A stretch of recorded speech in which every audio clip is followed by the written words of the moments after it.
Kunan dedah, Tun M punca beliau ke mahkamah. Tak sangka, ini punca TMJ Sound Syed Saddiq. Zuraida yakin tiada siapa mampu jatuhkan kerajaan Muhyiddin. Darurat 6 bulan, pertaruhan Muhyiddin gagal.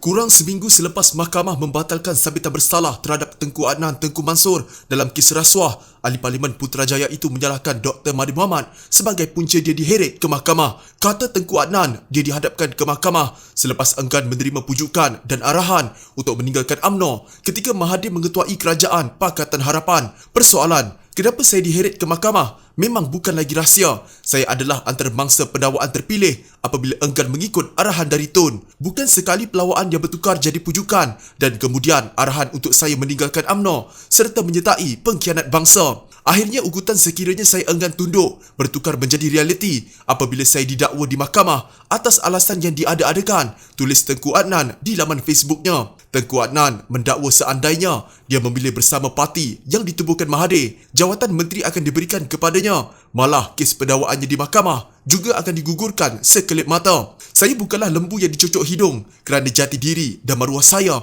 adalah tersemat untuk agama, bangsa dan tanah air yang telah saya ikrarkan, katanya. Kata Tengku Adnan, kebanyakan orang yang mengenalinya, termasuk Mahathir sendiri, tahu bahawa nilai rasuah yang didakwa sebanyak 2 juta ringgit adalah terlalu kecil buat dirinya. Malah sewaktu saya dilantik sebagai Timbalan Menteri di JPM tahun 2000, saya telah mengisytiharkan nilai aset saya berjumlah 980 juta ringgit ketika itu sehingga Tun sendiri terkejut. Memang bukan nilai harta yang jadi perhatian kerana nilai aset saya menyusut selepas penglibatan aktif saya dalam politik lantaran saya yang lebih gemar menggunakan wang sendiri daripada menjarah wang parti atau kerajaan. Itu bukan saya yang menggunakan jawatan untuk menambah harta sebagaimana yang Tun manfaatkan kuasa kepada barisan anak-anak Tun dengan limpahan jawatan dan kontrak pelbagai hinggakan mereka kaya raya, katanya. Pada 16 Julai, Mahkamah Rayuan membatalkan sabitan bersalah terhadap Tengku Adnan dalam kes rasuah melibatkan 2 juta ringgit. Panel 3 hakim Mahkamah Rayuan membuat keputusan dengan majoriti 2-1. Pada 21 Disember lalu, Mahkamah Tinggi memutuskan ahli parlimen itu bersalah kerana menerima rasuah daripada pemaju harta tanah Chai King Kong. Jabatan Peguam Negara akan membuat rayuan terhadap keputusan Mahkamah Rayuan. I do not come from a privileged family. Saya tidak datang daripada family dynasty. Ibu ayah bukan ahli politik, menteri sebelum ini ataupun tokoh perniagaan yang kaya. Ibu dah bersara sebagai cikgu, ayah sebagai pesara sebelum ini, labourer. And as you also know, I've spent at least 3 months of my salary since COVID to help the underprivileged in Muar. Sebab tu hari ni bila bail amount was set at 330,000, it's painful. But I respect the court, I respect the judge, and I must meet it. So I really do need your help. I sincerely plea for your help to contribute. Link bagi derma telah pun saya kongsikan di ruang komen. Please do share the link to family and friends. Even if you contribute 50 cents to 1 ringgit, but if tens of thousands contribute that amount, we will reach that amount, and hopefully I can pay the court. So I really do need your help. The court has given me until Tuesday to make that payment. Tunku Mahkota Johor melabel Syed Saddiq Syed Abdul Rahman sebagai drama queen selepas bekas Menteri Belia dan Sukan itu memulakan kempen sumbangan orang ramai untuk membantunya menyelesaikan kos perundangan. Drama queen, kesian rakyat yang sentiasa jadi mangsa permainan politik, kata Tunku Ismail Sultan Ibrahim yang sebelum ini sering bercanggah pendapat dengan ahli parlimen Muar itu. Baginda merujuk kepada laporan yang memetik Syed Saddiq sebagai berkata beliau memerlukan sumbangan orang ramai walaupun hanya 50 sen. Berlakon dan menipu rakyat semata-mata, nak undi dan kuasa, hampir semua tak boleh percaya, kata Tunku Ismail. Semalam Syed Saddiq mengaku tidak bersalah di Mahkamah Session atas 2 pertuduhan menyelewengkan 1.12 juta ringgit dana milik Pemuda Bersatu. Daripada jumlah itu, RM120,000 dikatakan dana parti untuk pilihan raya umum 2018 iaitu PRU 14, manakala RM1 juta lagi Didakwa dikeluarkannya daripada bank tanpa mendapat kebenaran Majlis Pimpinan Tertinggi Bersatu. Beliau dikenakan ikat jamin RM330,000 untuk kedua-dua tuduhan pecah amanah jenayah itu. Syed Saddiq membayar RM80,000 dan perlu menyelesaikan baki RM250,000 sebelum Selasa depan. Malam tadi beliau memulakan kempen mengumpul dana bagi menyelesaikan bayaran ikat jamin itu selain kos perundangan lain. No, I'm not concerned. I don't think they will fall because if I look at calculation, practicality reason and realistic reason, how can they oust the government when UMNO said cannot accept DAP and cannot say Anwar, so they can't make the numbers. And DAP cannot say UMNO, they also cannot make up the numbers. And Mahathir will not join Anwar, cannot make up the numbers. And Warasin also cannot join Anwar, cannot make up the numbers. Where the hell are they going to get the numbers to form the government? Which is impossible to me.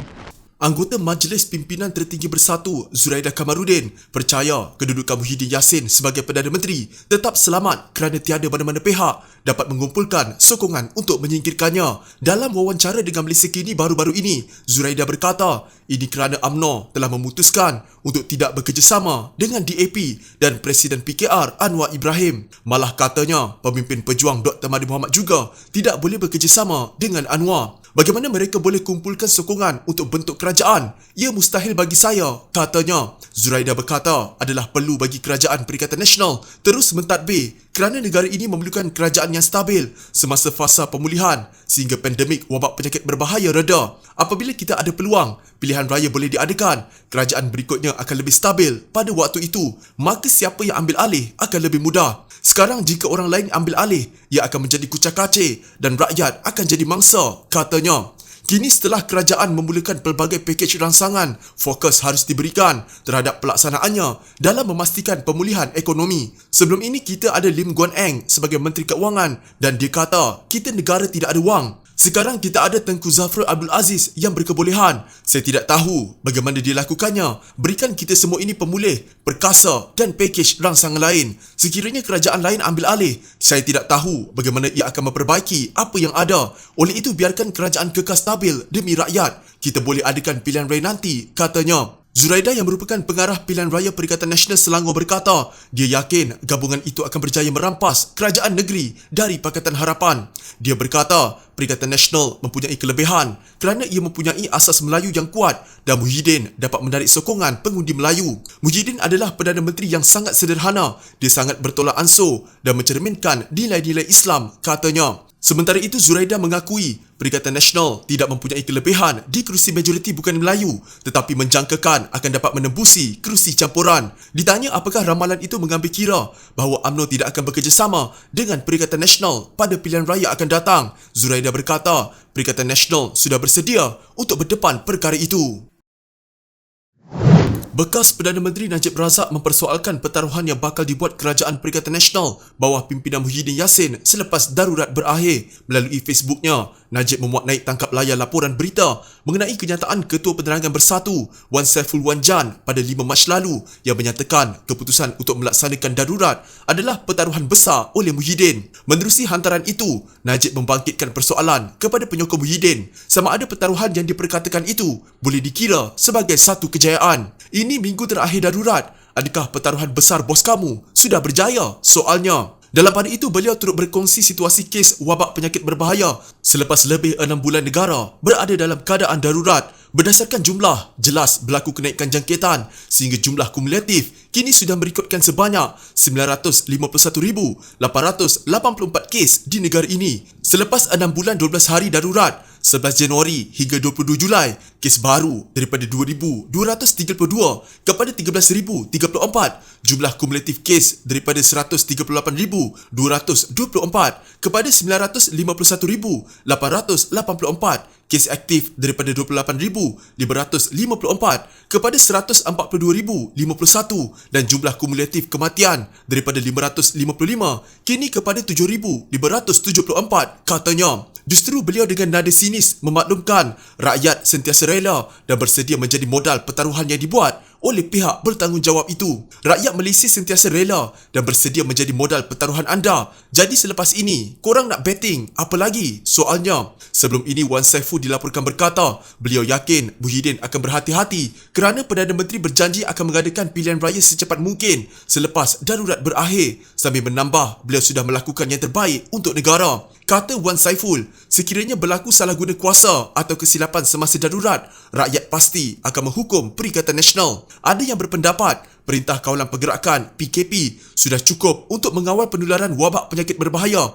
tetapi hakikatnya ia tidak cukup dan lebih banyak kuasa diperlukan untuk memastikan kawalan yang berkesan dapat dilaksanakan. Saya pasti peruntukan itu jelas disokong oleh Kabinet dan semua pemain utama dalam struktur kerajaan termasuk perkhidmatan awam, katanya.